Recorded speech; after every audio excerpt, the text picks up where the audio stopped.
আগের ভিডিওগুলোতে আমরা আলোচনা করেছিলাম ধাতু নিষ্কাশন, তারপরে এসেছিলাম ধাতুর যে ক্ষয় হয় সেই ক্ষয় কিভাবে হয় এবং সেই ক্ষয়গুলোর মধ্যে বিভিন্ন ধাতুর মধ্যে আমরা আলোচনা করেছিলাম লোহার ক্ষয় কিভাবে হয়, অর্থাৎ লোহার মরচে পড়ে কি করে, রাস্টিং অফ আয়রন, এটা পড়ানো হয়েছিল আগের দিন বলেছিলাম। তাই আমরা সামাজিক বিভিন্ন জিনিসপত্র তৈরিতে বা আমাদের ব্যবহারিক জীবনে লোহা ছাড়া আরও বিভিন্ন রকমের ধাতুগুলোও কিন্তু ব্যবহার করি। সে ধাতুগুলো কোনগুলো বলো তো?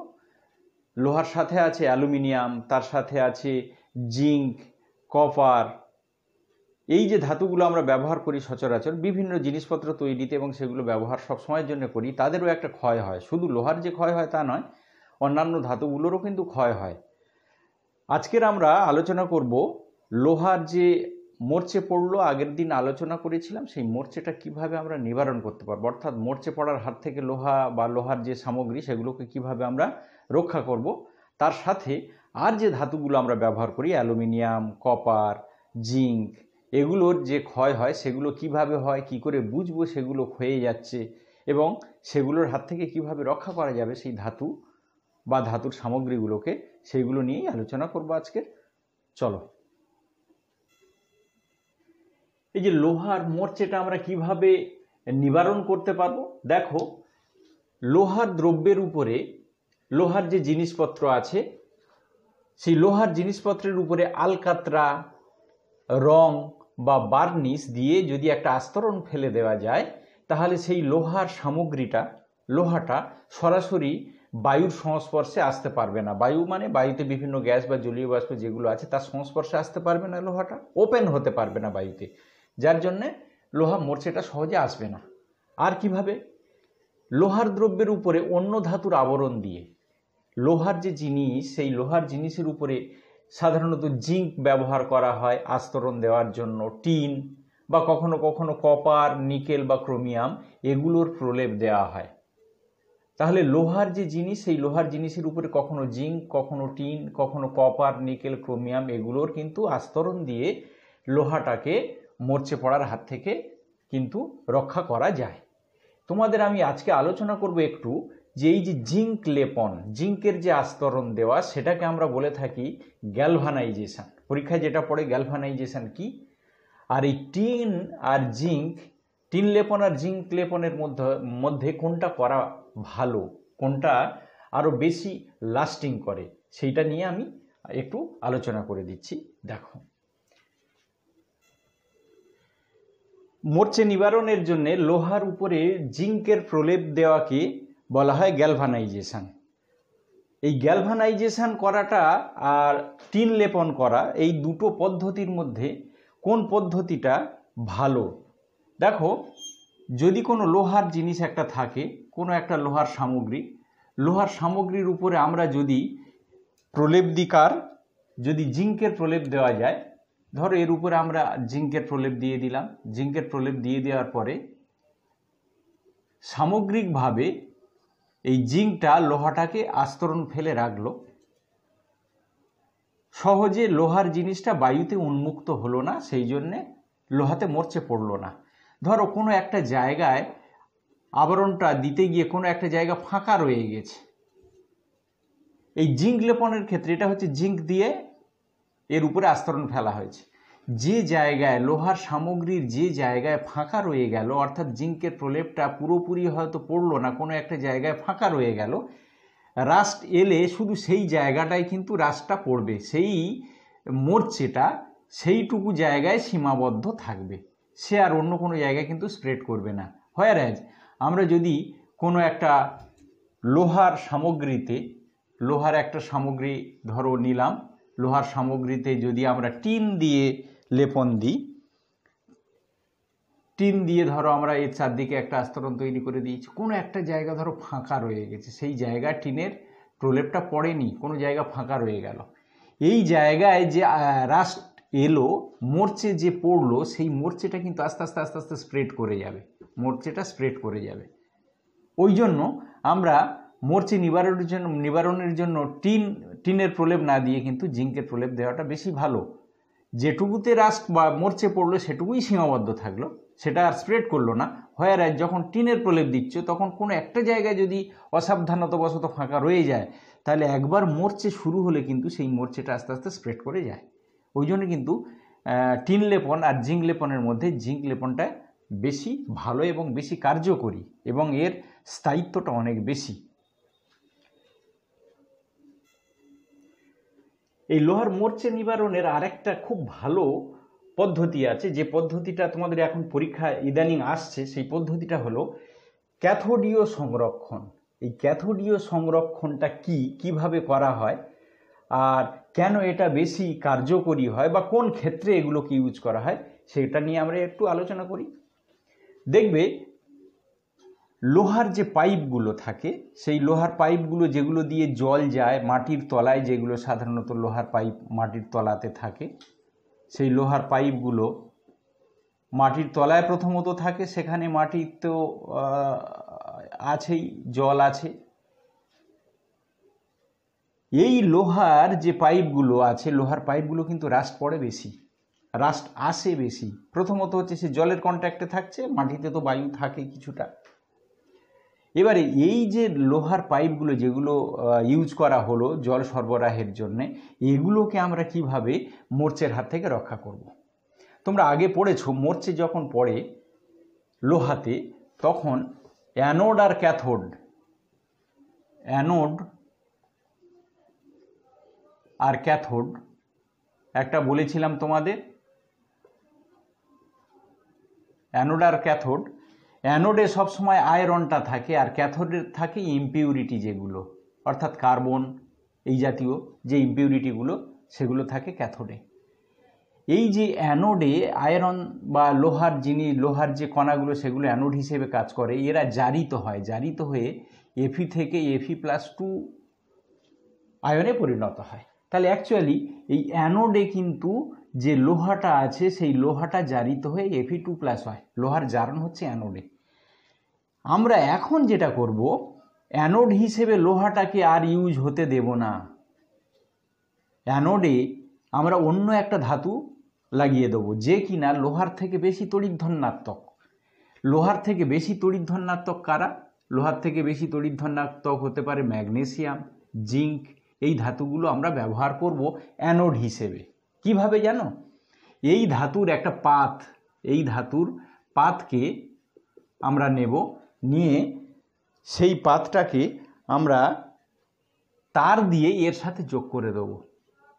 এটা হচ্ছে অন্তরিত তার দিয়ে এর সাথে যোগ করে দেবো। কার সাথে? লোহার এই নলটার সাথে, যার মধ্যে দিয়ে জল সরবরাহ হচ্ছে। এইবারে যেহেতু লোহার থেকে এই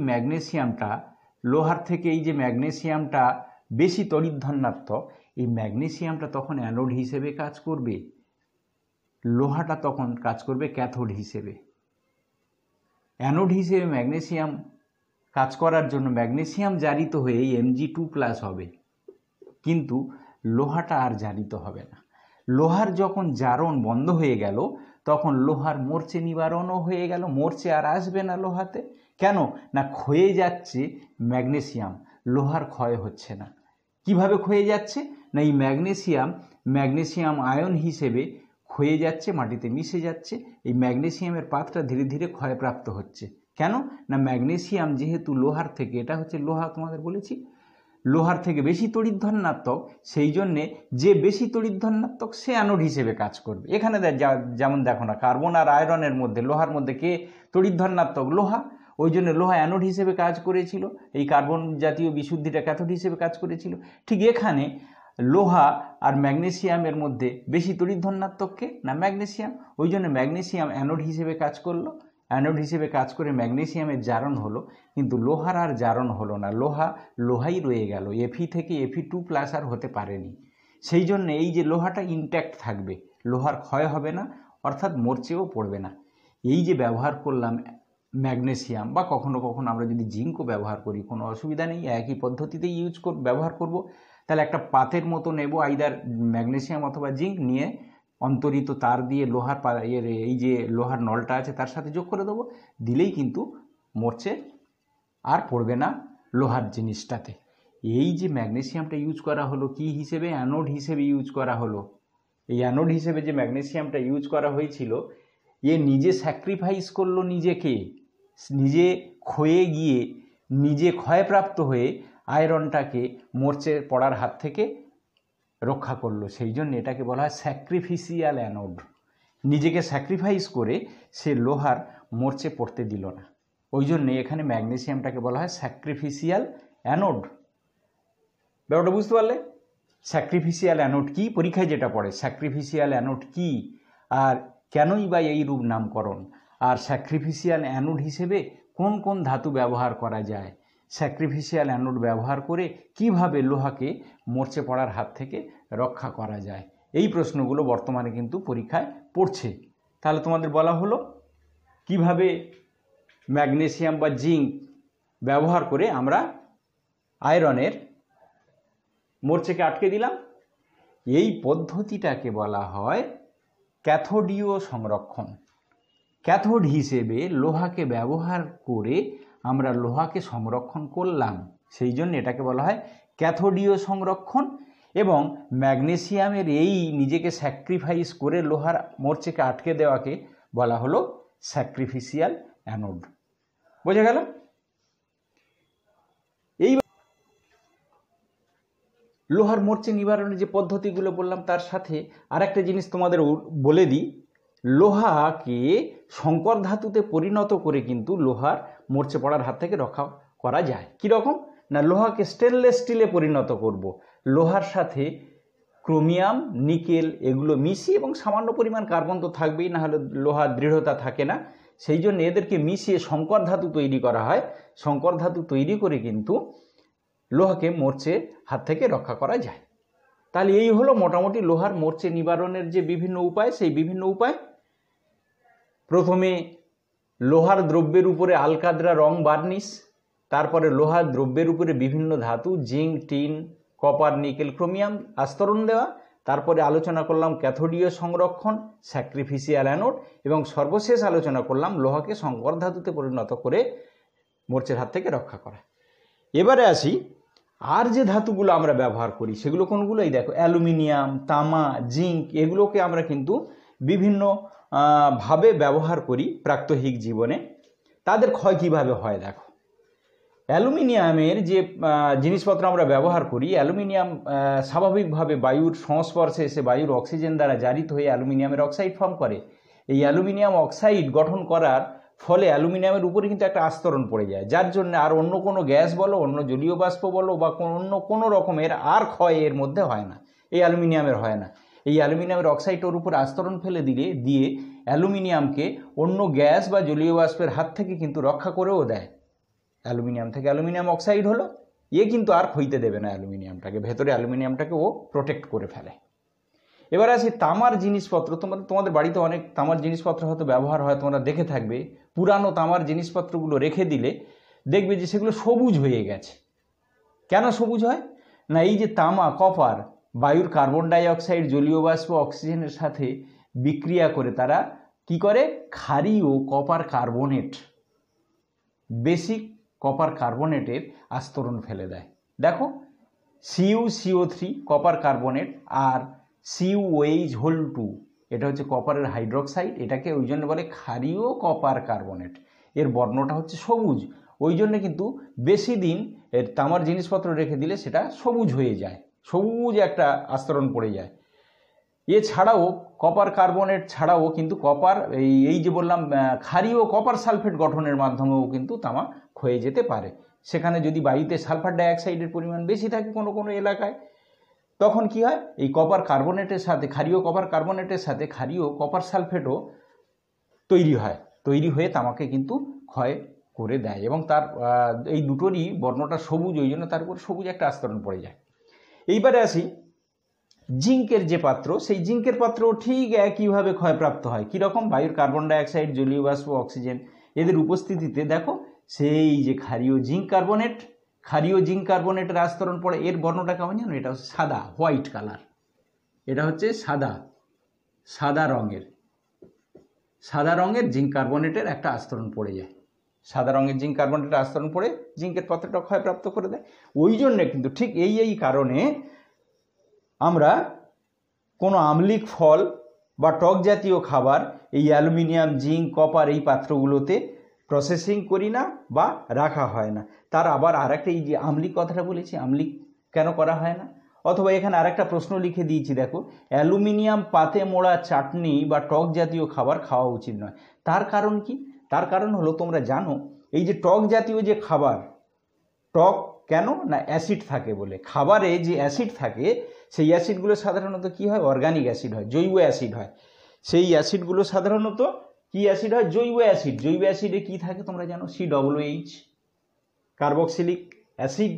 এই কার্বক্সিলিক অ্যাসিড থাকে বলে তারা কিন্তু এই অ্যালুমিনিয়াম, জিঙ্ক এদের সঙ্গে বিক্রিয়া করে কার্বক্সিলিক অ্যাসিডের অ্যালুমিনিয়াম সল্ট বা কার্বক্সিলিক অ্যাসিডের জিঙ্কের সল্ট ফর্ম করে ফেলে, যেগুলো কিন্তু জলে দ্রাব্য। অর্থাৎ তারা কিন্তু ওই খাবারের মধ্যেই দ্রবীভূত অবস্থায় থেকে যায়। ওই জন্য এরা পরে কিন্তু আমাদের শরীরে যদি প্রবেশ করে, অর্থাৎ সেইগুলো রেখে দেওয়ার পরে, প্রসেসিং করার পরে বা কিছুক্ষণ পাত্রে রাখার পরে সেগুলোকে যদি আমরা খাই, তাহলে আমাদের শরীরে গিয়ে বিষক্রিয়া সৃষ্টি করবে এই সকল লবণগুলো। সেই জন্য সাধারণত এই পাত্রগুলোতে আমরা রাখবো না টক জাতীয় খাবার। বা তোমরা দোকানে পাবে অনেক সময়, দেখবে অ্যালুমিনিয়ামের ফয়েলে ওই যে চাটনি বা আচার জাতীয় জিনিস দোকানে মুড়ে বিক্রি হয়, সেগুলো কখনো খাওয়াটা ঠিক নয়। তার কারণই হচ্ছে এইটাই, এই অ্যালুমিনিয়াম ওই টক জাতীয় খাবারে যে অ্যাসিড থাকে তার সঙ্গে বিক্রিয়া করে অ্যালুমিনিয়ামের লবণ গঠন করে। লবণ গঠন করার পরে সেগুলো আমাদের শরীরে গিয়ে আমাদেরকে বিষক্রিয়া ঘটিয়ে দিতে পারে। তো তোমাদের যে অজৈব রসায়ন শুরু করেছিলাম বিভিন্ন গ্যাসের প্রস্তুতি দিয়ে, তারপরে অ্যাসিডের প্রস্তুতি, তাদের ব্যবহার দিয়ে, তারপরে সর্বশেষ আমাদের সংযোজন যেটা হলো সেটা হলো ধাতু নিষ্কাশন এবং তাদের ক্ষয় কার্য, আর সেই ক্ষয় থেকে রক্ষা করার উপায়।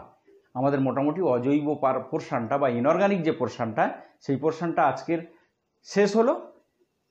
এরপরে অন্য ভিডিওতে আমরা অন্য কোনো চ্যাপ্টার বা অধ্যায় নিয়ে আমরা আলোচনায় আসবো। তাহলে আজকে এই পর্যন্ত।